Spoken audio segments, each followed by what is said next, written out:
伊拉伫台中是有民众伫网络顶悬写讲，伊去连锁的火锅店包顿去食，验过酱料拍开的时，才发现内底有加蛇的尸体。业者表示，因确实有接到卫生局的通知，要求爱加强卫生管理。中华县卫生局嘛有去稽查这做酱料的工厂，要求厂商爱限期改善。甲这酱料包拍开，正想要揾物件食，结果接啊接，敢若接出一个加蛇虱，互伊一时拢无胃口，根本吐出来。民众伫网络上讲，3日暗时11点外，一点连锁火锅店的火锅要来食，确实发现酱料包内底物件，敢若亲像是加蛇。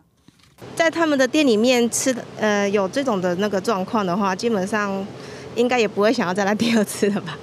民众讲，虽然毋是火锅有问题，不过相关对这个卫生感觉会惊。实际上来到台中市中区这间店面，铁门是扭来，因为总公司是向消费者核实的，除了配合卫生局稽查，也正伫调查这酱料厂商生产的过程到底是倒位出问题。暂时停工，然后我们会等卫生局给我们一个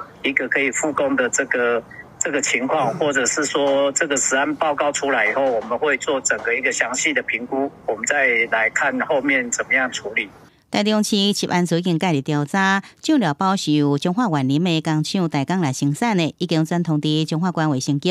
也来中华县卫生局稽查人员也去稽查，厂商讲就已经停机来消毒，也加全国工艺配合的产品来改做回收。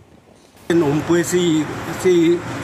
推卸责任啦，我们第一时间把它先收回。那依照食品良好卫生规范准则的规定，我们的食品业者应该要实施有效的一个防病媒措施，那避免发现有病媒或相关的一个出没的痕迹，那而且要落实环境定期的一个清消跟制程卫生的管理。中华县卫生局讲，除了爱确认厂商的制定，嘛爱调查卫生管理是毋是有疏失。那确认违反这个规定，会依照违反食安法来开罚。